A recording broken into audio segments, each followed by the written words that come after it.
Good morning. और आज हम लोग पढ़ेंगे मैटर एंड इट्स नेचर। छठी कक्षा का ये साइंस का चैप्टर है।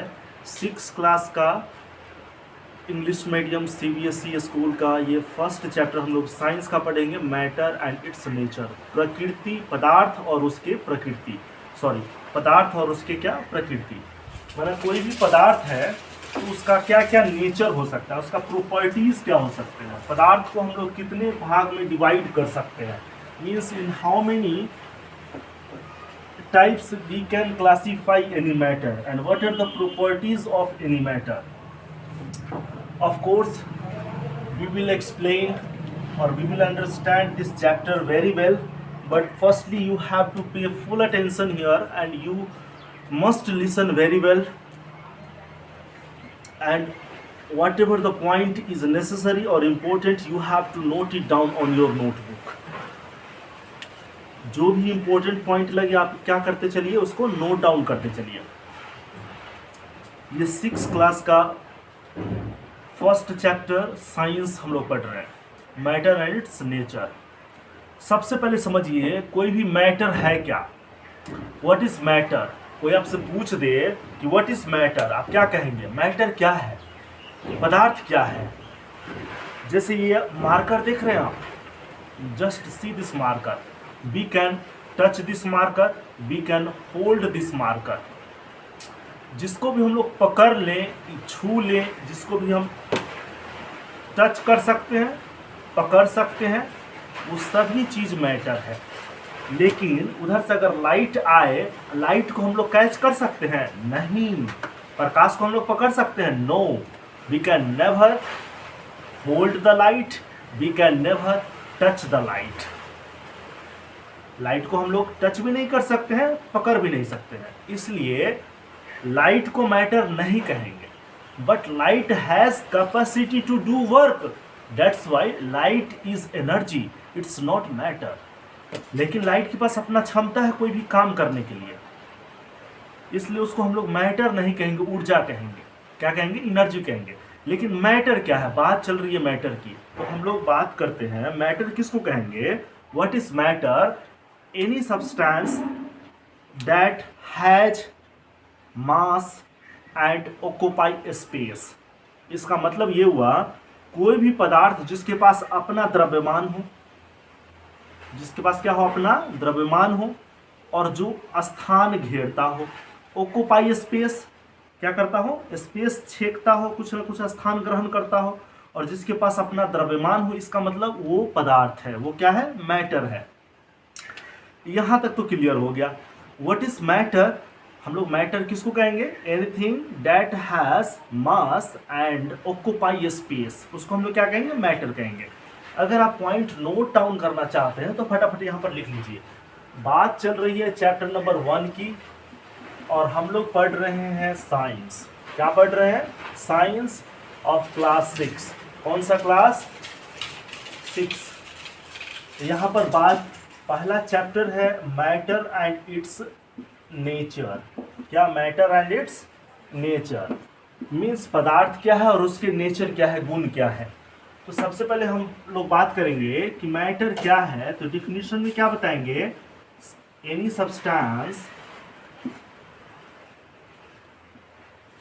Substance that has mass and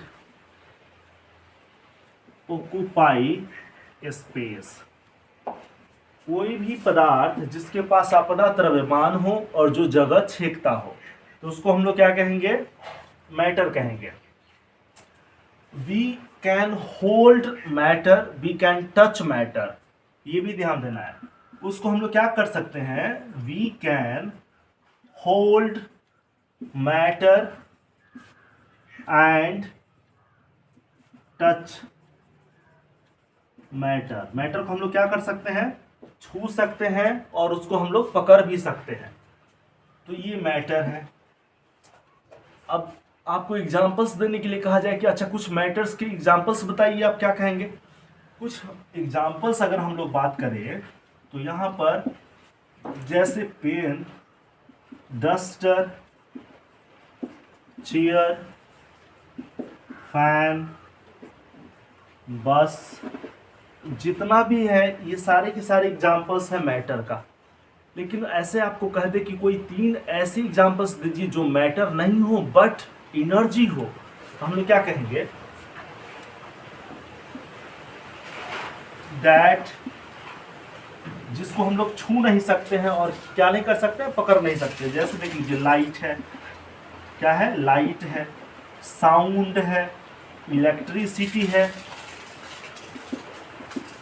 इसको हम लोग क्या नहीं कर सकते हैं? होल्ड नहीं कर सकते हैं, इसको हम लोग टच नहीं कर सकते हैं, बट इसके पास कैपेसिटी है। क्या है इसके पास? कैपेसिटी है। कैपेसिटी माना क्षमता है, जिसके जरिए ये काम कर सकता है, इसलिए इसको हम लोग एनर्जी कहेंगे। क्या कहेंगे? ऊर्जा कहेंगे। देख लीजिए, जैसे लाइट है, लाइट क्या करता है? प्लांट को, पौधा को हेल्प करता है भोजन बनाने में। क्या बनाने में? Light helps plants to make food. प्रकाश संश्लेषण के जरिए पौधा क्या करता है? Photosynthesis.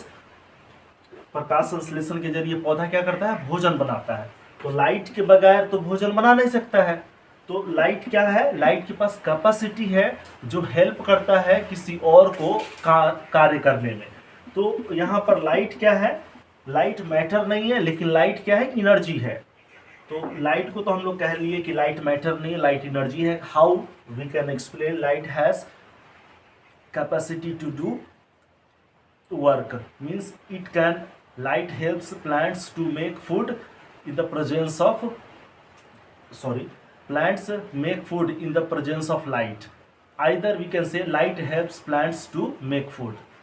Whereas sound is also energy, because sound has also capacity to do work, but it cannot be hold or touch. So sound is not made up of matter.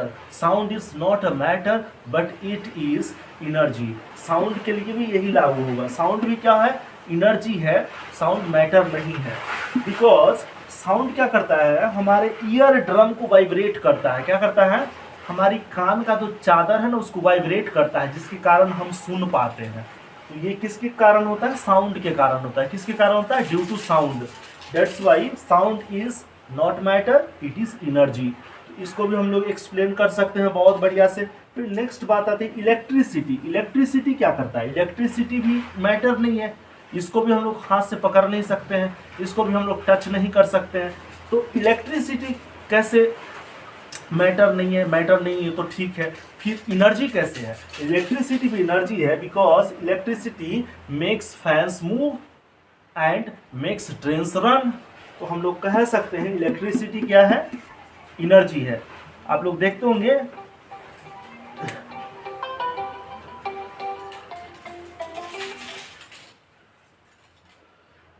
कि electricity क्या है? मैटर नहीं है, या energy है। तो हम लोग यहाँ पर देख लिए, लाइट भी एनर्जी है, साउंड भी एनर्जी है, इलेक्ट्रिसिटी भी एनर्जी है, मैटर नहीं है। अब आइए हम लोग वॉल्यूम की बात करते हैं। वॉल्यूम माना आयतन। अभी हम लोग समझ लिए मैटर किसको कहेंगे, फिर दूसरा समझे एनर्जी किसको कहेंगे, मैटर का क्या क्या डिफरेंस है, मैटर का क्या क्या प्रॉपर्टीज है, एनर्जी का क्या क्या प्रॉपर्टीज है। अब हम लोग बात करते हैं वॉल्यूम। वॉल्यूम माना आयतन। वॉल्यूम किसको कहेंगे? आप नोट करते चलिए, अगर नेसेसरी है तो, नहीं तो बस रिवीजन करिए हमारे साथ। जैसे हम रिवीजन कर रहे हैं, ठीक, आप भी बने रहिए और रिवीजन करते रहिए।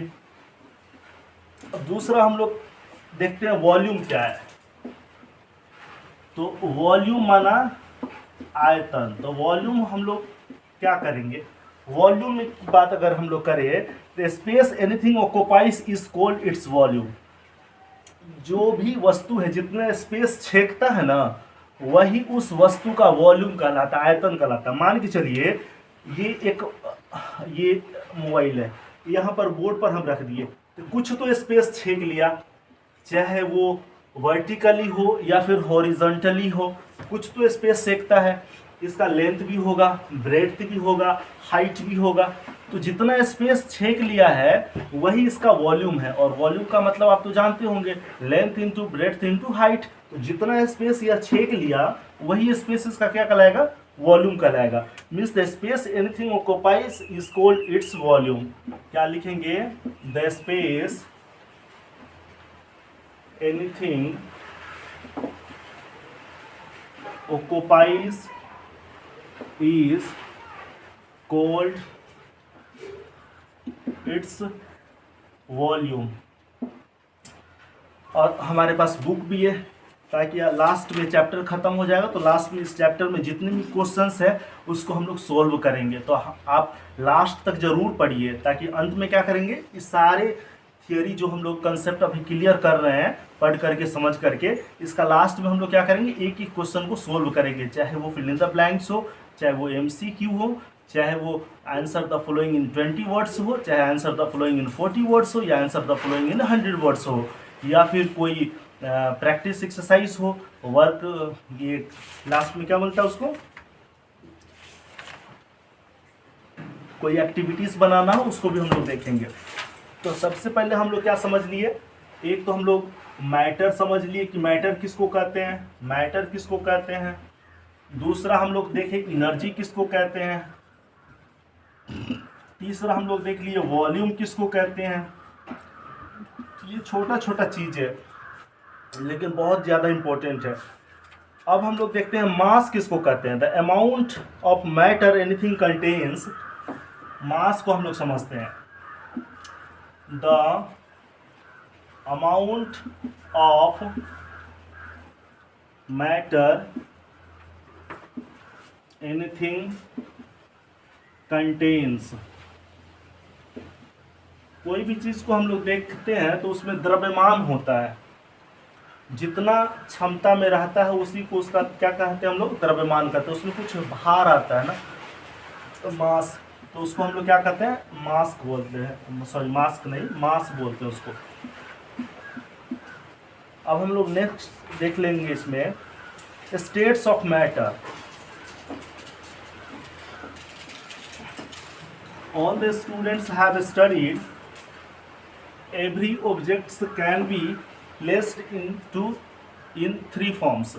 जितने भी ऑब्जेक्ट्स होते हैं उनको 3 रूपों में हम लोग रख सकते हैं। हर सब्सटेंस को 3 रूपों में नहीं रख सकते हैं, but every objects can be placed in 3 states only. इसी तीनों में से किसी एक में हम लोग रखेंगे। जैसे मैटर है, यहाँ पर देख लेते हैं, जैसे वाटर है, कोई आपको कहे कि हमें सॉलिड फॉर्म में रखना है वाटर को, तो हम लोग आइस बनाते हैं। क्या बनाते हैं? सॉलिड फॉर्म में रखना हो तो आइस बनाते हैं। फिर दूसरा, यदि कोई कहे हमें कि लिक्विड फॉर्म में रखना है तो जी वाटर है। कोई अगर कहे कि हमें गैसियस फॉर्म में रखना है, कौन से फॉर्म में? गैसियस फॉर्म में रखना है, तो हम कहेंगे चलो जी वो वेपर हो जाएगा। क्या हो जाएगा?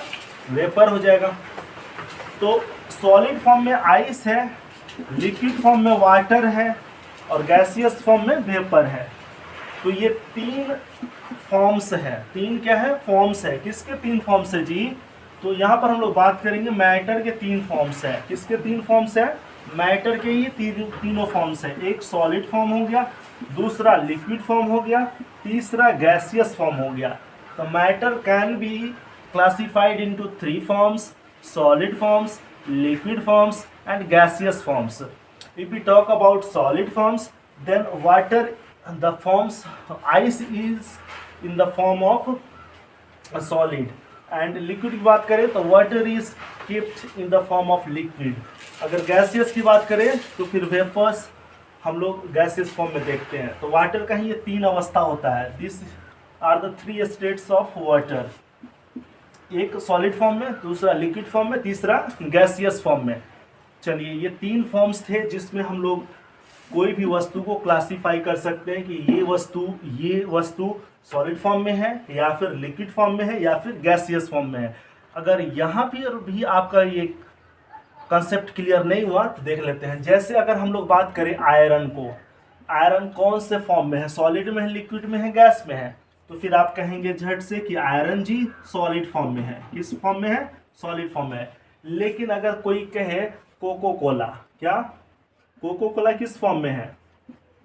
तो आप फटाफट कहेंगे ये कोका कोला जो है ये लिक्विड फॉर्म में है। किस फॉर्म में है? लिक्विड फॉर्म में। कोई कहेगा हाइड्रोजन, हाइड्रोजन किस फॉर्म में है? तो आप फट से कहेंगे ये हाइड्रोजन गैसियस स्टेट्स है, मीन्स गैसियस फॉर्म में है। इसका मतलब है जितने भी सब्सटेंस है, जितने भी एलिमेंट्स हैं, वो कोई ना कोई फॉर्म में तो होगा। चलिए अब हम लोग बात करते हैं, प्रॉपर्टीज की बात करते हैं। ध्यान से देखते रहिएगा, एकदम बिल्कुल सरल भाषा में हम लोग समझेंगे। We will discuss everything in a simple language that we can understand very clearly. Each and every concepts will be cleared here. अगर कोई दिक्कत हो तो फिर मैं दोबारा से रिपीट करूंगा, क्योंकि जितना मैं रिपीट करूंगा ना हमारा ही रिवीजन होगा। जितना मैं रिवाइज करूंगा उतना मेरे को फायदा होगा, उतना मुझे ही लाभ पहुंचाएगा, और जितना बढ़िया से आप समझेंगे उतना आपको फायदा पहुंचेगा। अब देखते हैं हम यहाँ पर प्रॉपर्टीज तीनों फॉर्म्स का, सॉलिड फॉर्म, लिक्विड फॉर्म और गैसियस फॉर्म, तीनों फॉर्म्स का प्रॉपर्टीज देखते हैं। प्रॉपर्टीज का तो गुण, आखिर इसका गुण क्या क्या है, सॉलिड फॉर्म का, लिक्विड फॉर्म का और गैसियस फॉर्म का। तो हम लोग ये लिखने के लिए आता है, बहुत ज़्यादा इंपॉर्टेंट क्वेश्चन है। तो हम लोग कहेंगे सॉलिड का, solid has a definite shape. क्या? Solid has a definite shape and fixed volume, and fixed volume. कोई भी सॉलिड के पास डिफिनिट शेप होता है और फिक्स्ड वॉल्यूम होते हैं। फिक्स्ड वॉल्यूम माना निश्चित नियत होता है उसका आयतन। आयतन माना लेंथ, ब्रेड्थ और हाइट, कितना कितना लिया, ये सॉलिड का फिक्स्ड है। जैसे ये हम इंक ले लेते हैं, इंक पॉट, इंक का बोतल लेते हैं, ये डब्बा है, इसके अंदर इंक है, तो ये फिक्स इसका शेप है, डिफिनिट शेप है जी। ऐसे ही इसका इतना लेंथ है, इतना ब्रेड्थ है, इतना हाइट है और इतना स्पेस ये ले रहा है, तो ये फिक्स्ड वॉल्यूम है और इसका डिफिनिट शेप है। चलिए ये तो ठीक है। दूसरा हम लोग बात करते हैं लिक्विड। क्या? Liquid has a fixed volume and has not a definite shape. Liquid के पास कोई फिक्स्ड वॉल्यूम होता है लेकिन डिफिनिट शेप नहीं होता है। जैसे अगर हम लोग बात करें, ये ग्लास ऑफ वाटर है, क्या है? एक ग्लास पानी है, एक ग्लास ऑफ वाटर। इस एक ग्लास पानी को अगर हम किसी दूसरे डब्बा में डाल दें, तो दूसरे डब्बा में डालेंगे तो क्या होगा, इसका शेप डिफिनिट नहीं रहेगा। अगर वो कटोरा होगा, बाउल होगा, तो फिर उस बाउल का शेप ले लेगा। अगर वो कंटेनर होगा, अगर बकेट होगा, बाल्टी होगा, तो बाल्टी का शेप ले लेगा। अगर वो मग होगा तो ये पानी मग का शेप ले लेगा। लेकिन उसके पास फिर भी फिक्स्ड वॉल्यूम जरूर होगा, उसका आयतन निश्चित होगा। तो ये तो था लिक्विड की प्रॉपर्टीज। अगर गैस की प्रॉपर्टीज की हम लोग बात करें, तो gas has neither a fixed volume nor a definite shape. Gas के पास क्या है, ना तो फिक्स्ड वॉल्यूम ही है उसके पास और ना ही डिफिनिट शेप है। अब मान के चलिए एक बैलून में हम लोग गैस लिए, 10 ग्राम गैस एक बैलून में हम लोग ब्लो कर पाए, मुंह से हमको फुलाना हो तो 10 ग्राम हम उसमें एयर भर पाए, उसका कुछ न कुछ वजन है, 10 ग्राम, 5 ग्राम, जो भी वजन है। अब उस बैलून का वजन हम लोग, उस बैलून उतना ही जो एयर 10 ग्राम है उसको फिर हम लोग दूसरे बैलून में डालेंगे तो उसका आकार, साइज कुछ और होगा, फिर इसका आकार और साइज कुछ और हो गया। तो इसके पास उस क्या है, न ही डिफिनिट वॉल्यूम है। अगर उसमें से हम 10 ग्राम निकाल देंगे हवा, तो एयर में वो कहीं छितरा जाएगा, पता ही नहीं चलेगा एक जगह है उस, तो फिर वहाँ पर उसका वॉल्यूम कुछ और हो गया, शेप कुछ और बन गया। तो इसके पास, एयर के पास न तो फिक्स्ड वॉल्यूम ही रहा, न ही डिफिनिट शेप ही रहा। इट मीन्स प्रॉपर्टीज की बात कर ले हम लोग, एक बार फिर से रिवाइज कर लीजिए। Solid has a definite shape and fixed volume, solid के पास फिक्स्ड वॉल्यूम है, डेफिनिट शेप है। Liquid has a fixed volume and has not a definite shape. Liquid के पास फिक्स्ड वॉल्यूम तो है, डेफिनिट शेप नहीं है। कंटेनर का वो शेप ले लेता है, जैसे ग्लास में पानी है। फिर गैस की बात करें तो gas has neither a fixed volume NOR a definite shape. Gas के पास न तो फिक्स्ड वॉल्यूम ही होता है, न ही डेफिनिट शेप होता है। तो यहाँ से आप कह सकते हैं these are the properties of three states of any matter, solid, liquid and gas. Okay, now we will study about change in state of matter. State of matter में परिवर्तन। स्टेट ऑफ मैटर तो हम लोग जान गए हैं, क्या क्या है state of matter? Solid, liquid and gas. ये तो स्टेट ऑफ मैटर है, इसको तो हम लोग समझ गए हैं कि ये स्टेट ऑफ मैटर है। तो इसमें परिवर्तन, इसमें क्या परिवर्तन? आखिर मान के चलिए आइस ले लिए यहाँ पर, तो आइस को कितना गर्म करे कि मेल्ट कर जाए। क्या हो जाए? मेल्ट, माना पिघल जाए। तो कुछ तो टेम्परेचर होगा जितना पर वो पिघलना शुरू हो जाएगा, लिक्विड बन जाएगा वो। फिर लिक्विड को कितना गर्म करे, कुछ तो बॉइलिंग पॉइंट होगा जिस पर वो वेपर बनना शुरू हो जाए। तो एक ही चीज का स्टेट में परिवर्तन, solid liquid states conversion, liquid gas states conversion, gas to solid states conversion, sorry solid to gas states conversion, या गैस टू लिक्विड और लिक्विड टू सॉलिड। तो आपस में ये सारे कन्वर्जन है, ये सारे क्या है? कन्वर्जन है।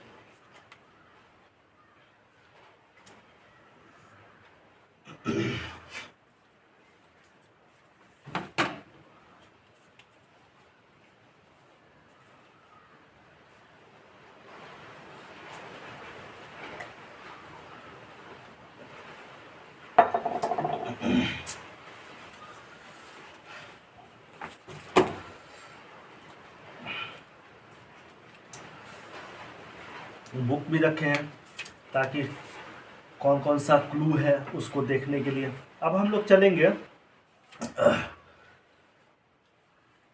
The change in state of matter from one two another is called conversion of state. एक स्टेट से दूसरे स्टेट में परिवर्तन को ही हम लोग कन्वर्जन को ही क्या बोलते हैं? Conversion of state. Solid liquid conversion, दूसरा लिक्विड गैस कन्वर्जन, या सॉलिड टू गैस कन्वर्जन जिसको हम लोग सब्लिमेशन कहते हैं। इन सभी चीज़ों पर हम लोग डिस्कस करेंगे अभी। देखिए जी, इम्पोर्टेंट लगे तो नोट करिए, और नहीं तो हमारे साथ रिवीजन करिए।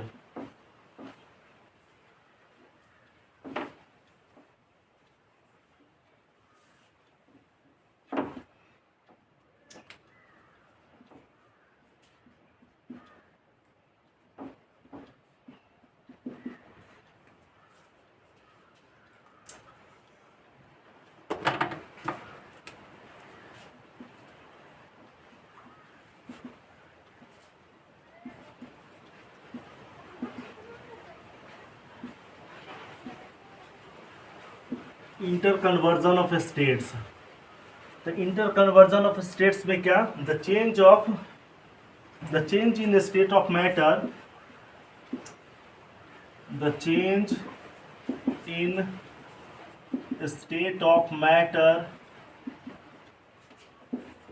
फ्रॉम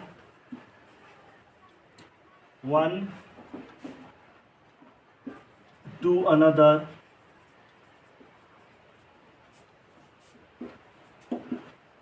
is called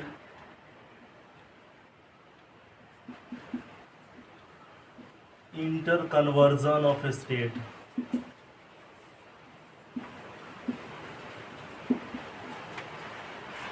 अब कौन कौन सा इंटर कन्वर्जन ऑफ स्टेट हो सकता है? एक तो solid liquid inter conversion, solid liquid inter conversion,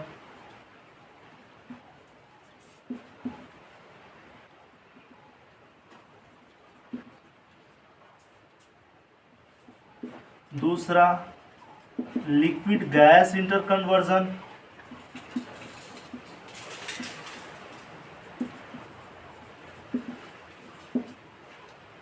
और वाइस वर्सा, मीन्स गैस से लिक्विड फिर लिक्विड से सॉलिड।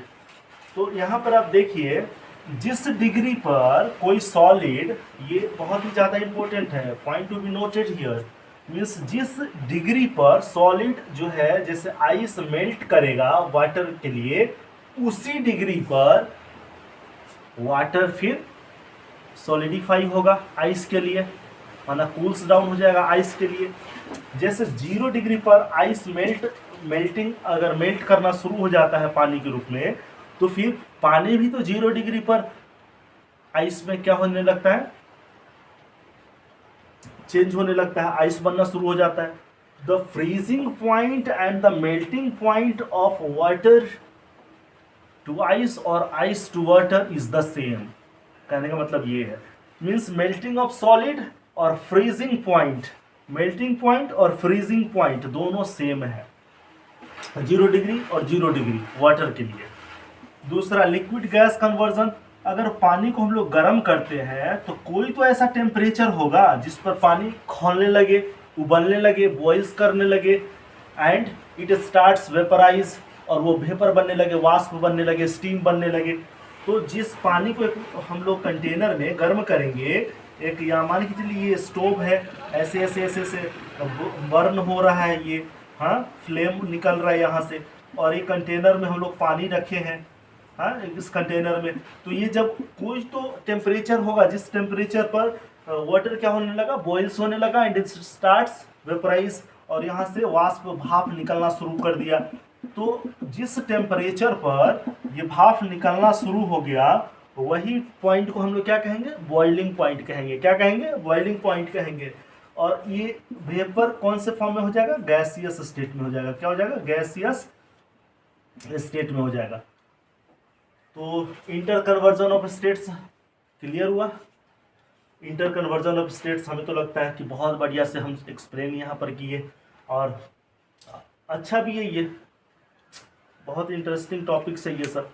फिर हम लोग नेक्स्ट देख लेते हैं कंडेंसेशन और लिक्विफैक्शन। जैसे ये वेपराइजेशन हम लोग समझे कि वेपराइजेशन क्या है, वेपर्स कैसे फॉर्म करता है। तो when we heat water then at boiling point it starts, when it starts the point at which starts boiling, तो क्या होता है वहां पर से वेपर बनना शुरू हो जाता है। तो उसको हम लोग क्या कहते हैं, liquid to gas interconversion. अब यहाँ पर बात आ गई कि जो यहाँ पर वेपर निकल रहा है, उस वेपर को फिर से हम लोग कूल डाउन करेंगे। क्या करेंगे, कंडेंसेशन करेंगे। फिर से उसको हम एक पाइप के जरिए सारे वेपर को लेकर के जाएंगे, और चारों तरफ इसको क्या करेंगे, आइस, यहाँ पर अगर हम चारों तरफ से आइस रख दें तो यहाँ का टेम्परेचर क्या हो जाएगा, बहुत ज़्यादा ठंडे हो जाएंगे। जब ठंडा टेम्परेचर हो जाएगा तो ये सारे का सारा वेपर क्या हो जाएगा, कूल डाउन हो जाएगा, और फिर ये वाटर ड्रॉपलेट के रूप में नीचे कंटेनर में आके गिरना शुरू हो जाएगा। तो फिर से ये क्या हो गया, लिक्विफैक्शन हो गया। क्या हो गया, यहाँ से ये वेपर बना, फिर से पाइप के जरिए सारे वेपर को हम लोग लेकर के एक ठंडे पाइप जहाँ पर चारों तरफ आइस हो वहाँ से गुजार दिए, तो सारे वाटर ड्रॉपलेट के रूप में नीचे गिर गया। इसी को हम लोग कंडेंसेशन कहेंगे। क्या कहेंगे, कंडेंसेशन कहेंगे। क्या कहेंगे, कंडेंसेशन कहेंगे। इसको हम लोग क्या कहेंगे, कंडेंसेशन कहेंगे, या इसी को हम लोग लिक्विफैक्शन कहेंगे। क्या कहेंगे, लिक्विफैक्शन, कंडेंसेशन या फिर लिक्विफैक्शन।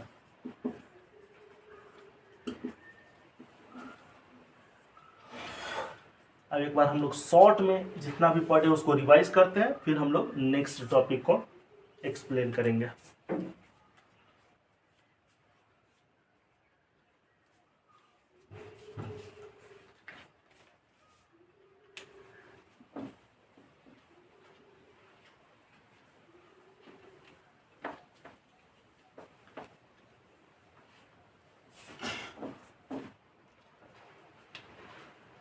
तो सबसे पहले यहाँ पर हम लोग देखते हैं, एक नंबर में हम लोग मैटर को एलाबोरेट किए कि मैटर क्या है। दूसरा नंबर में हम लोग एनर्जी को एक्सप्लेन किए कि एनर्जी क्या है। तीसरा नंबर में हम लोग वॉल्यूम समझे कि वॉल्यूम क्या है। फिर हम लोग 4 नंबर में मास पढ़े कि मास क्या है। फिर हम लोग स्टेट्स ऑफ मैटर पढ़े। क्या पढ़े, स्टेट्स ऑफ मैटर पढ़े। फिर हम लोग क्या पढ़े, इंटर कन्वर्जन। क्या, इंटर कन्वर्जन ऑफ स्टेट पढ़े, इंटर कन्वर्जन ऑफ स्टेट्स। फिर हम लोग नेक्स्ट पढ़े हैं फ्रीजिंग पॉइंट, मेल्टिंग पॉइंट और बॉइलिंग पॉइंट। मेल्टिंग पॉइंट,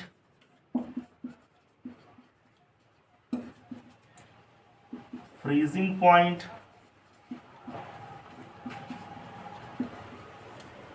फिर बॉइलिंग पॉइंट,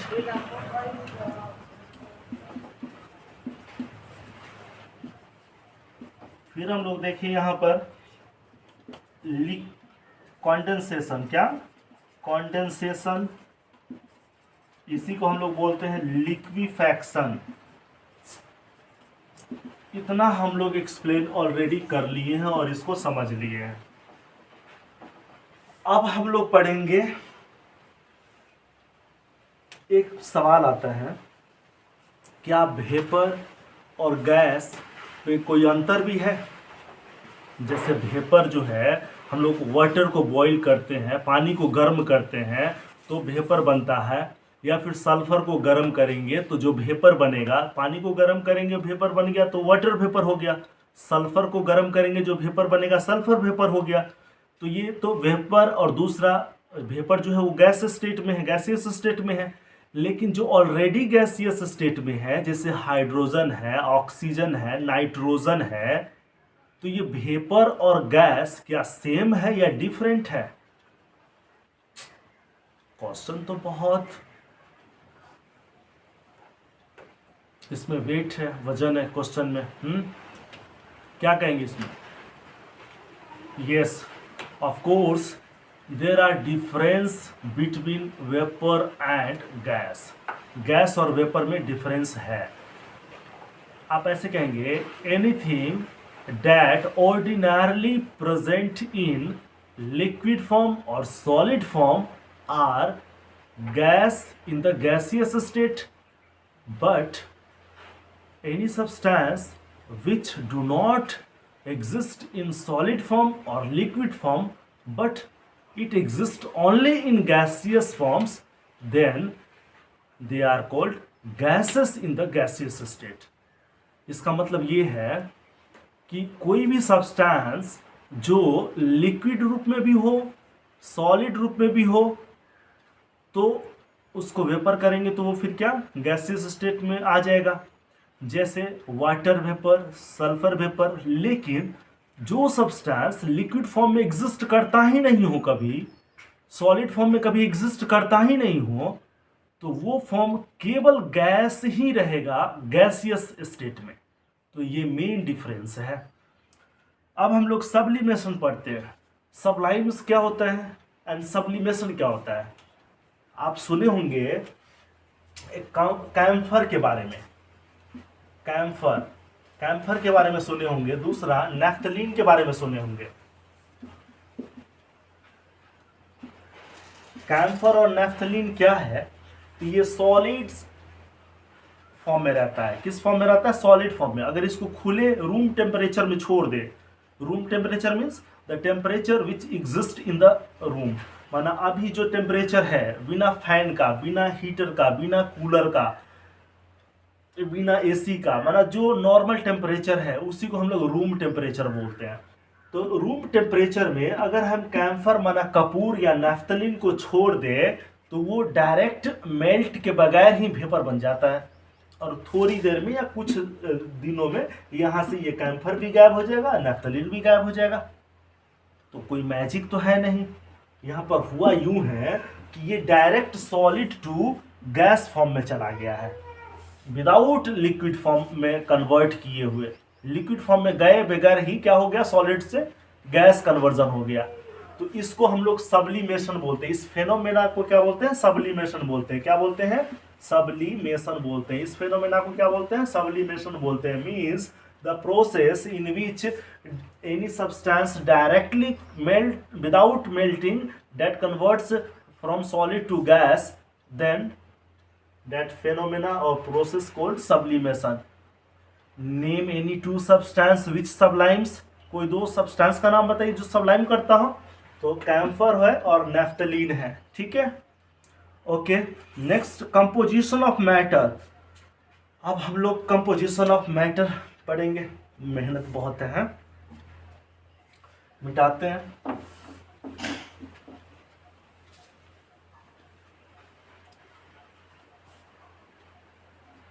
अब हम लोग पढ़ेंगे कंपोजिशन ऑफ मैटर।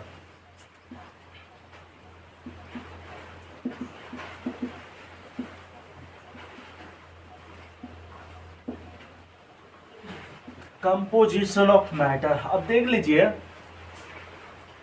कंपोजिशन के आधार पर, on the basis of composition, substances are classified into two types. एक तो प्योर सब्सटेंस हो जाएगा, दूसरा इम्प्योर सब्सटेंस हो जाएगा। इसको हम लोग दो भाग में बांटेंगे।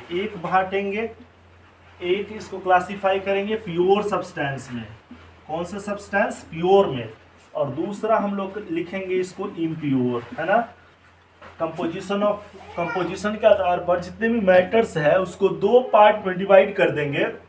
एक को कहेंगे प्योर सब्सटेंस, दूसरा को कहेंगे इम्प्योर सब्सटेंस। दूसरा को क्या कहेंगे, इम्प्योर सब्सटेंस।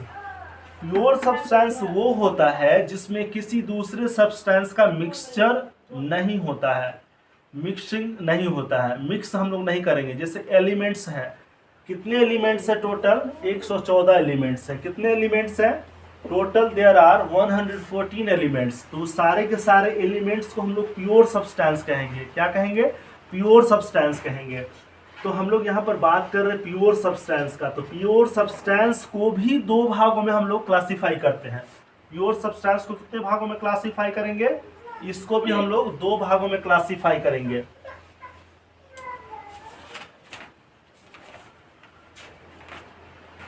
एक तो हम लोग एलिमेंट में लिखेंगे, एक क्या लिखेंगे, एलिमेंट। एक हम लोग एलिमेंट लिखेंगे और दूसरा हम लोग लिखेंगे इसका कंपाउंड्स लिखेंगे। दूसरा क्या लिखेंगे, कंपाउंड्स लिखेंगे। एक एलिमेंट्स लिखेंगे और दूसरा क्या लिखेंगे, कंपाउंड्स लिखेंगे। अब एलिमेंट को भी हम लोग दो भागों में क्लासिफाई कर देते हैं। एलिमेंट को कितने भागों में क्लासिफाई करेंगे, दो भागों में। एक तो हो जाएगा हमारा मेटल हो जाएगा, क्या हो जाएगा, मेटल्स हो जाएंगे जितने भी मेटल्स हैं, और दूसरा हो जाएगा नॉन मेटल्स। दूसरा क्या हो जाएगा, नॉन मेटल्स।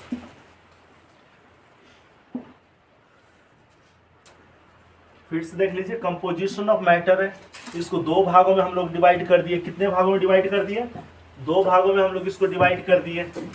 एक तो हो गया हमारा impure matter, impure substance, impure matter. दूसरा हो गया प्योर मैटर। प्योर मैटर को फिर दो भागों में क्लासिफाई किए, एक तो एलिमेंट में, दूसरा कंपाउंड्स में। एलिमेंट को फिर दो भागों में डिवाइड कर दिए, मेटल्स में फिर नॉन मेटल्स में। अब मेटल्स का प्रॉपर्टीज हम लोग सीखेंगे, नॉन मेटल्स का प्रॉपर्टीज सीखेंगे, एलिमेंट्स का प्रॉपर्टीज जानेंगे, व्हाट इज एलिमेंट है ये जानेंगे, व्हाट इज कंपाउंड है ये जानेंगे, what is pure substance, what is impure substance. But classification हम लोग देख लिए बढ़िया से।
अब हम लोग देखते हैं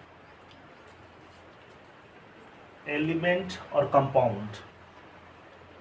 एलिमेंट जो होता है सिंगल एलिमेंट है जो एक ही काइंड के मॉलिक्यूल से बने होते हैं। फिर दूसरा है कंपाउंड।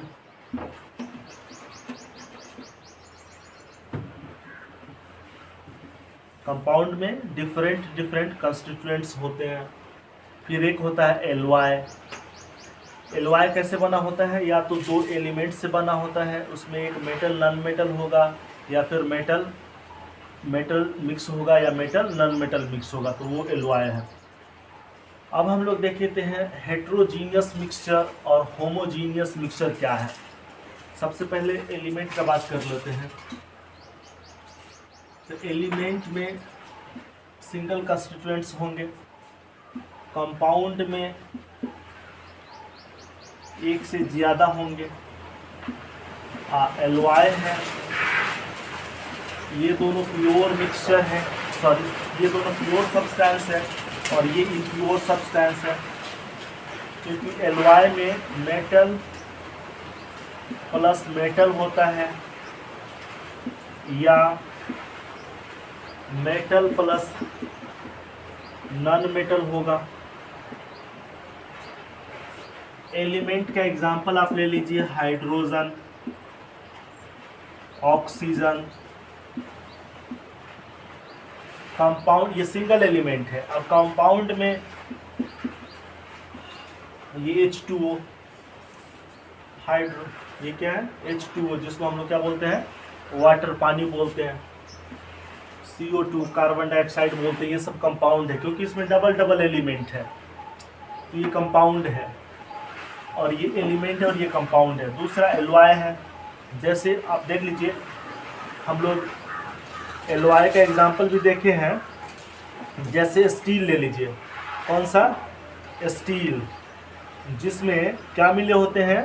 कार्बन और मैग्नीज मिले होते हैं। स्टील में कार्बन और मैग्नीज,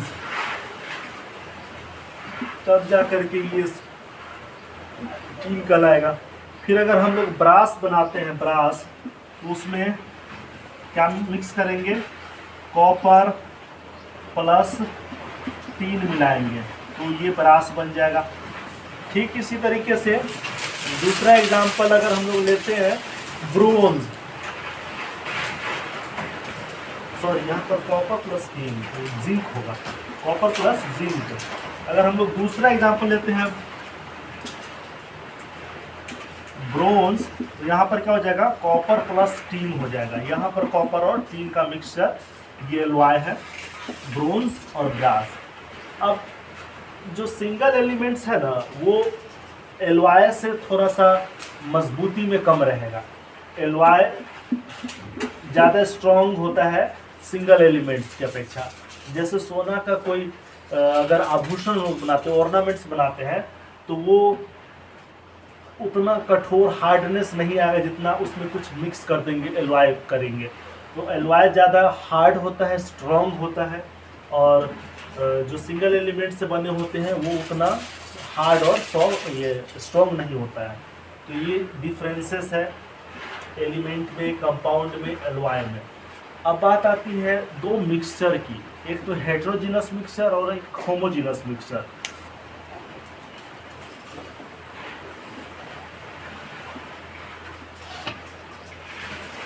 ये दोनों मिक्सचर को एक बार हम लोग देख लेते हैं। एक होमोजीनस मिक्सचर सबसे पहले देखेंगे।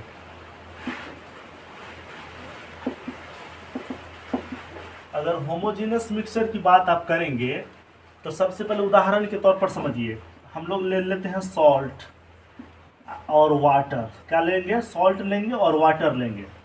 पानी में नमक मिला दीजिए, बढ़िया से मिक्स कर दीजिए। बढ़िया से मिक्स करने के बाद उस एक गिलास पानी में हम लोग नमक जो मिलाए 2 चम्मच, बढ़िया से उसको मिक्स करने के बाद उस एक गिलास पानी में से कहीं से भी अगर हम 1 चम्मच नमक मिला हुआ पानी लेंगे, उतना ही नमकीन होगा जितना दूसरे जगह से हम 1 चम्मच उठाएंगे उसी गिलास में से। तो ये होमोजीनस मिक्सचर हो गया। जहाँ पर आप कहीं भी फाउंड ने उसको अलग सिंपल मेथड से अलग, हैंड पिकिंग मेथड से अलग नहीं कर सकते हैं। लेकिन दूसरा है हेट्रोजीनस मिक्सचर। क्या है? Heterogeneous mixture. हेट्रोजीनस मिक्सचर और होमोजीनस मिक्सचर में अभी आपको फ़र्क समझ में आएगा। हेट्रोजीनस मिक्सचर जैसे सलाद है, सलाद में आप चकंदर, टर्निप और कुकुम्बर और चिल्ली ये सब काट करके अगर डालेंगे तो आराम से हाथ से आप कुकुम्बर को अलग कर सकते हैं और फिर टर्निप को अलग कर सकते हैं या फिर चिल्ली को अलग कर सकते हैं। तो इस प्रकार ये हेट्रोजीनस मिक्सचर है और ये होमोजीनस मिक्सचर है। It means a substance is homogeneous if the different parts of it have the same property and composition. A substance जिसका जितने भी पार्ट्स है वो सेम प्रॉपर्टी हो और कंपोजिशन हो तो उसको होमोजेनस, और डिफरेंट हो जाए माना डिफर कर जाए तो उसको हम लोग क्या कहेंगे? हेट्रोजीनस मिक्सचर कहेंगे। अब हम लोग नेक्स्ट देख लेते हैं लास्ट, एटम और मॉलिक्यूल। उसके बाद ये चैप्टर आपका खत्म हो जाएगा, फिर हम लोग क्वेश्चन आंसर पर चलेंगे। इसका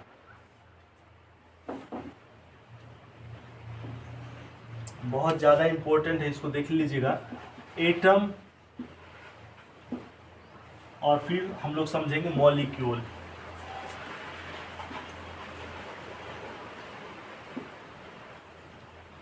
एटम एक ही तरह के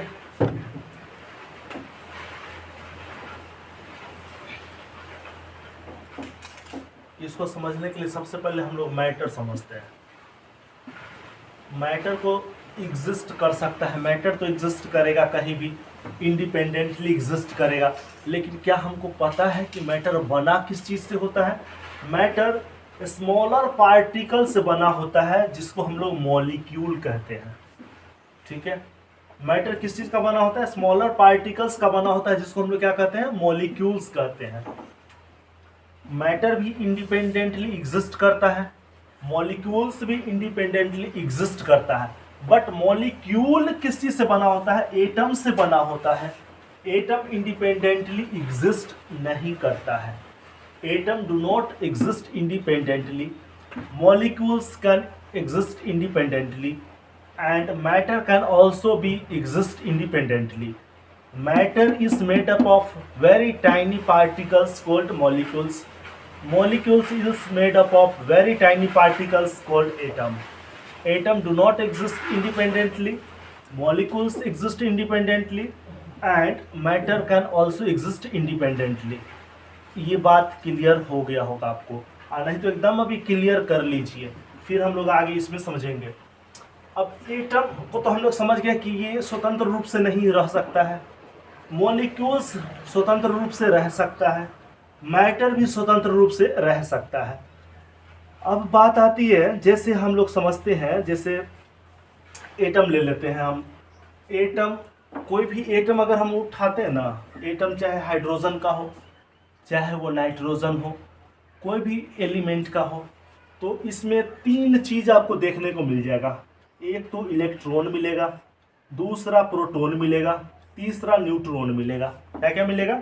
इलेक्ट्रॉन मिलेगा, यहाँ पर इलेक्ट्रॉन मिलेगा, दूसरा प्रोटॉन मिलेगा और फिर तीसरा न्यूट्रॉन मिलेगा। क्या क्या मिलेगा? Electron, proton, neutron. अब आप कहेंगे कि प्रोटॉन और न्यूट्रॉन और इलेक्ट्रॉन क्या किस तरीके से एग्जिस्ट करता है किसी भी एटम में, उसका जो स्थान होता है कहाँ कहाँ रहता है? क्या ये चार्ज पार्टिकल्स होते हैं या फिर विदाउट चार्ज पार्टिकल्स होते हैं? अब आप समझ लीजिए, चार्ज जो है ये भी दो तरीके होते हैं। चार्ज कितने प्रकार के होते हैं? दो प्रकार के चार्ज होते हैं। एक तो आपको पॉजिटिव चार्ज देखने को मिलेगा, दूसरा नेगेटिव चार्ज देखने को मिलेगा। तो पॉजिटिव चार्ज और नेगेटिव चार्ज, अगर सिंबल की बात आप करिएगा तो पॉजिटिव चार्ज को प्लस से हम लोग डिनोट करते हैं, नेगेटिव चार्ज को माइनस से डिनोट करते हैं। It means every particles are charged in two ways, एक positively charge particles and another one is negatively charge particles. And in every atoms three particles, electron, proton and neutron exist and these three particles are called subatomic particles, either fundamental particles. इसको हम लोग electron proton neutron को fundamental particles कहेंगे, इसी को हम लोग सब एटॉमिक पार्टिकल्स भी कहते हैं। इलेक्ट्रॉन नेगेटिव चार्ज पार्टिकल्स है, प्रोटॉन पॉजिटिव चार्ज पार्टिकल्स है, न्यूट्रॉन में जी कोई चार्ज नहीं होता है, एकदम याद कर लेना इसको। न्यूट्रॉन में कोई चार्ज नहीं होता है, प्रोटॉन में पॉजिटिव चार्ज होता है, इलेक्ट्रॉन में नेगेटिव चार्ज होता है। अब अगर आप देख लीजिए कोई भी एटम के बीच में न्यूक्लियस होता है, बीच में क्या रहता है, न्यूक्लियस, इसको हम लोग बोलते हैं न्यूक्लियस। क्या बोलते हैं, न्यूक्लियस बोलते हैं। यहाँ पर प्रोटॉन और न्यूट्रॉन एग्जिस्ट करता है, यहाँ पर क्या होते हैं, प्रोटॉन और न्यूट्रॉन एग्जिस्ट करता है। प्रोटॉन पॉजिटिवली चार्ज पार्टिकल्स होते हैं, न्यूट्रॉन के पास कोई चार्ज पार्टिकल्स नहीं है। लेकिन अब बात ये है, अगर प्रोटॉन के पास 3 गो चार्ज पार्टिकल्स है तो उतने ही संख्या में इसके चारों तरफ इलेक्ट्रॉन रिवॉल्व करेगा। इलेक्ट्रॉन क्या करेगा, चक्कर लगाएगा। इलेक्ट्रॉन चक्कर लगाएगा नेगेटिव चार्ज पार्टिकल के साथ। किसके साथ, नेगेटिव चार्ज पार्टिकल के साथ इलेक्ट्रॉन चक्कर लगाएगा। 3 प्रोटॉन है तो 3 ही इलेक्ट्रॉन होंगे। इस प्रकार एटम क्या हो गया, न्यूट्रल पार्टिकल्स हो गए, न्यूट्रली चार्ज हो गया। माना न्यूट्रल करने के बाद इलेक्ट्रॉन उतना ही है, प्रोटॉन उतना ही है, एक नेगेटिव 3 है, एक पॉजिटिव 3 है, तो वो न्यूट्रल हो गया। चार्ज के हिसाब से हम क्या हो जाएगा, इलेक्ट्रिकली न्यूट्रल कहलाएगा। क्या कहलाएगा, इलेक्ट्रिकली न्यूट्रल कहलाएगा। क्या कहलाएगा, इलेक्ट्रिकली न्यूट्रल कहलाएगा ये। तो इस प्रकार हम लोग कह सकते हैं कि atoms do not exist independent and it is electrically neutral, लेकिन molecules can exist independently and matter can also exist independently. Electron, proton and neutron are called fundamental particles या subatomic particles. कोई पूछ दे what is subatomic particles, तो आपको कहना पड़ेगा, क्या कहना पड़ेगा, electron, proton and neutron are called subatomic particles और फंडामेंटल पार्टिकल्स। कोई पूछेगा is electron positively charge particles, then हम लोग कहेंगे no, electron is negatively charge particles. Then which particle is positively charged, कौन सी पार्टिकल पॉजिटिवली चार्ज होगा, then proton is positively charged. And what is the charge of neutron, neutron has no charge. अगर कोई पूछ दे आपसे does atom is electrically neutral, then of course atom is electrically neutral, because atom in the atom there exist 3 particles, electron, proton and neutron. Proton has positively charged and the same number of negatively charged has electron. Then the atom in this way atom carries electrically neutral. Okay, in this way the chapter is finished. Chapter क्या हुआ, हम लोग का खत्म हुआ, matter और इसका nature. अब हम लोग प्रश्न पर आते हैं। अब हम लोग इसको क्वेश्चन देखेंगे। व्हाट इज मैटर, अगर आपसे कोई पूछता है, ये देख लीजिए बुक में ऑलरेडी इतने सारे क्वेश्चन है, इसको हम लोग सोल्व करते हैं। व्हाट इज मैटर, तो anything that occupies space and has मास, कोई भी जिसके पास स्पेस ऑक्युपाई करता हो और मास हो तो वो मैटर कहलाएगा। Name, give 3 examples of things made up of matter, उसके 3 थिंग्स का नाम बताए जो मैटर से बना होता है। तो हम लोग नाम बता सकते हैं बिल्कुल, marker, mobile and glass are the 3 particles which are made up of matter. What do you understand by interconversion of state, interconversion of state किसको कहेंगे, तो अभी हम लोग पढ़े थे the change of matter in one form to another is called interconversion of state. दूसरा question, what is sublimation, the phenomenon in which any object directly converts from solid to gas without melting, बिना melt किए हुए solid से gas में चला जाए, तो वही प्रोसेस को हम लोग सब्लिमेशन कहेंगे। फिर पूछ रहा है नेम 2 substances that sublimes, तो हम लोग कह सकते हैं 2 सब्सटेंस का नाम बताइए जो सब्लाइम्स करता है, तो it means camphor and naphthalene are the 2 substances which sublimes. फिर दूसरा क्वेश्चन है what are atoms made up of, atom किस चीज़ से बने होते हैं, अभी हम लोग पढ़े हैं बहुत बढ़िया से, atoms are made up of electron, proton and neutron. which are called fundamental particles or subatomic particles. फिर what are the electrical nature of particles the atom is made up of? इसका इलेक्ट्रिकल नेचर बताना है, माना कौन सा charge जो रहता है, इलेक्ट्रॉन नेगेटिव चार्ज पार्टिकल्स है, प्रोटॉन पॉजिटिव चार्ज पार्टिकल्स है, neutron has no charge particles. Next question, how do solids, liquids and gas differ from one another in respect of volume and shape?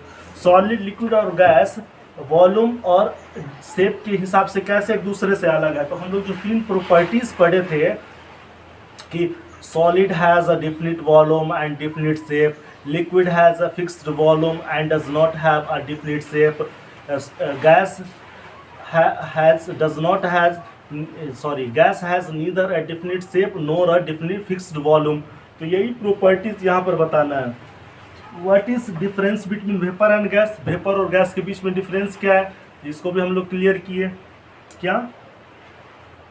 any substances which ordinarily exist in the solid form and liquid form are called gases in the gaseous state, but any substances which do not exist in the solid forms and liquid forms are called gases in the gaseous states. तो vapour और gases में difference मालूम पड़ गया. फिर देख लीजिए, name 3 non metals which, sorry हम लोग तो कुछ छोड़ दिए जी, मेटल नॉन मेटल का हम लोग कहीं पर डिस्कस नहीं किए. मेटल और नॉन मेटल का टॉपिक हम लोग का छूट गया. चलिए एग्जाम्पल के माध्यम से ही हम लोग देख लेते हैं, यहाँ पर क्वेश्चन सॉल्व करते हैं, इसी को हम लोग समझ लेते हैं. नेम 3 मेटल्स, 3 मेटल्स का नाम बताना है. And mention 3 characteristics of metal, और मेटल का 3 कैरेक्टरिस्टिक भी बताना है. तो हम लोग अभी बात करेंगे कि सबसे पहले 3 मेटल का नाम बताना. 3 मेटल कौन कौन हो जाएगा? एक तो आयरन मेटल हो गया, दूसरा मेटल कौन सा हो गया? कॉपर हो गया, तीसरा मेटल कौन सा हो गया? एल्यूमिनियम हो गया. और 3 मेटल का प्रॉपर्टीज़ की बात करें तो मेटल में ना सोनरस साउंड होता है, उस पर जब ठोकेंगे तो अजीब एक मेटलिक साउंड करता है, उसको हम लोग बोलते हैं sonorous sound. Means metal has sonorous sound. फिर मेटल में एक क्या होता है, वो हार्ड होता है जनरली, और उसको जब हम लोग बीट करते हैं, उस पर जब ये हथौड़ा मारते हैं तो वो फैलता है, वो टूटता नहीं है. मीन्स मेटल्स हैव मेटल, ये मेलिएबल, मेटल है malleable, metals are malleable. Means वो क्या करता है, टूटता नहीं, वो फैलता है. और उसका एक और गुण क्या हो सकता है, और उसका प्रॉपर्टीज है, हाँ मेटल्स आर डक्टाइल. और नॉन मेटल की बात करें तो नॉन मेटल तो टूट सकता है, उस पर हथौड़ा मारेंगे, जैसे लकड़ी है नॉन मेटल, या इस पर है, इसको क्या करेंगे, आराम से तोड़ सकते हैं. इट मीन्स, और ये उतना चमक भी नहीं है, इसमें चमक भी नहीं है, डक्टाइल भी नहीं है, और ये ब्रिटल है. जिसको हम कह सकते हैं non metal are dull looking. एक तो डल लुकिंग है, नॉन मेटल्स आर ब्रिटल, और it has non sonorous sound. तो 3 प्रॉपर्टीज नॉन मेटल का भी हो गया. फिर हम लोग देखते हैं what are homogeneous and heterogeneous mixture. What is energy? Energy की अगर बात करते हैं, ये तो होमोजीनस और हेट्रोजीनस मिक्सचर तो आप लिख ही लेंगे. फिर एनर्जी, तो एनर्जी भी हम लोग समझे हैं कि जो इसके पास, जिसको न हम लोग होल्ड कर सकते हैं न टच कर सकते हैं. इट मीन्स जो मैटर से नहीं बना होता है, कैपेसिटी होता है कोई भी काम करने का. लाइट, इलेक्ट्रिसिटी और साउंड के एग्जांपल्स में हम लोग शुरू में देखे हैं, वहाँ से आप इसका डेफिनेशन लिख सकते हैं. अब फिल इन द ब्लैंक्स हम लोग कंप्लीट करते हैं. The space anything occupy is called its, क्या कहलाएगा? जो स्पेस ऑक्यूपाई करता है उसका क्या कहलाएगा? वॉल्यूम कहलाएगा. Amount of matter anything contain is called, उसका मास कहलाएगा. Matter exist in the, matter तीनों फॉर्म में होता है, सॉलिड, लिक्विड, गैस में. Melting point of solid is the same as the boiling point, freezing point of the corresponding liquid. And that substance that cannot be broken into simpler substance by chemical means. An element is a substance. Element को हम लोग छोटे छोटे टुकड़ों में नहीं बांट सकते हैं, लेकिन कंपाउंड को हम लोग अलग अलग टुकड़ों में केमिकल मीन से बांट सकते हैं. मॉलिक्यूल ऐसे एलिमेंट होते हैं जो एक से ज़्यादा काइंड के एटम से बने होते हैं, लेकिन मॉलिक्यूल जो एटम के होते हैं, एलिमेंट के होते हैं, एक ही काइंड के एटम से बने होते हैं. और electron revolves around the nucleus, electron nucleus के चारों तरफ घूमता है। Which of the following is not made up of matter, इनमें से ये मैटर से नहीं बने हुए, एक पेपर वेट है, एक गोल्ड रिंग है और एक आयरन नेल है और लाइट है। तो लाइट मैटर से बने नहीं होते हैं, क्योंकि अभी हम लोग पढ़े वो एनर्जी है। फिर ice melts at 0 degree, water will freeze at, अभी हम लोग पढ़े हैं फ्रीजिंग पॉइंट और melting point of water is same, तो यहाँ पर 0 डिग्री हो जाएगा। Mercury melts at -39 degree C and boils at 357 degree C, ordinarily it will exist in the, तो मरकरी का एक खासियत है, मरकरी मेटल है लेकिन ये लिक्विड फॉर्म में रहता है। मरकरी क्या है, मेटल है लेकिन लिक्विड फॉर्म में रहता है, जैसे थर्मोमीटर, थर्मोमीटर में लिक्विड फॉर्म में ही मरकरी होता है लेकिन है मेटल, तो यही एक एक्सेप्शन है मेटल में। वैसे metals are generally hard, metal generally hard होता है, लेकिन एक सोडियम है जो कि सॉफ्ट मेटल है और एक मरकरी है जो कि लिक्विड फॉर्म में रहता है, तो ये लिक्विड स्टेट में होते हैं। Which of the following substance is an element, element कौन है, वाटर ये तो कंपाउंड है, सैंड ये तो नॉन मेटल है, ऑक्सीजन ये एलिमेंट है और कार्बन डाइऑक्साइड ये भी कंपाउंड है, तो ऑक्सीजन क्या है, नॉन मेटल है। Which of the flowing substance is compound, compound क्या है, जो सेम, जो दो एलिमेंट से बने होते हैं उसी को तो कंपाउंड बोलते हैं, तो सेम रेशियो में। Which of the flowing substance is a compound, तो कार्बन डाइऑक्साइड हो गया यहाँ पर। Which of the following is a mixture, carbon dioxide mixture नहीं है, ये तो कंपाउंड है। सल्फर ये तो एलिमेंट है, नाइट्रोजन ये भी एलिमेंट है, एयर यहाँ पर मिक्सचर हो जाएगा। अब ट्रू फॉल्स पर हम लोग चलते हैं, यस नो पर। Do atoms normally exist independently, क्या एटम इंडिपेंडेंटली एग्जिस्ट करता है, हम लोग पढ़े हैं नो। बट मॉलिक्यूल्स डोंट, लेकिन मॉलिक्यूल्स नहीं करता है, यहाँ पर उल्टा दे दिया, जब हम लोग क्या पढ़े, मॉलिक्यूल्स एग्जिस्ट करता है, एटम नहीं करता है, तो इसलिए इसका आंसर हो जाएगा no. It is an atom electrically neutral, क्या एटम इलेक्ट्रिकली न्यूट्रल है, हम लोग अभी अभी क्लियर किए हैं कि एटम में न्यूट्रॉन प्रोटॉन इलेक्ट्रॉन होते हैं, इलेक्ट्रॉन के जितने पार्टिकल्स होते हैं चार्ज पार्टिकल्स, उसी नंबर में प्रोटॉन में पॉजिटिवली चार्ज पार्टिकल्स होते हैं, दोनों पार्टिकल्स चार्ज पार्टिकल्स सेम होने के कारण एटम इलेक्ट्रिकली न्यूट्रल हो जाता है, तो ये यस हो जाएगा। Does the proton have a negative charge, proton के पास नेगेटिव चार्ज है, no, proton has positively charge particles. Is the neutron an electrically charge particle, क्या न्यूट्रॉन इलेक्ट्रिकली चार्ज पार्टिकल है, तो नो, क्योंकि न्यूट्रॉन के पास तो कोई चार्ज पार्टिकल है ही नहीं, यह बोल रहा है इलेक्ट्रिकली चार्ज पार्टिकल है। Do all non metals ordinary exist in the gaseous state, क्या सारे के सारे नॉन मेटल गैसियस स्टेट में होते हैं, नहीं जी, क्लोरीन ये गैसियस स्टेट में कहाँ है, तो ये नो हो जाएगा। तो इस प्रकार ये फर्स्ट लेसन हम लोग का कंप्लीट हुआ। आप क्या करेंगे, you have to subscribe my channel well if you are new at my channel, and you do share these videos to your many and many friends, that can I will meet you every day with the new topics daily. Okay, fine, thank you again, we will meet in the next videos. Till then, goodbye.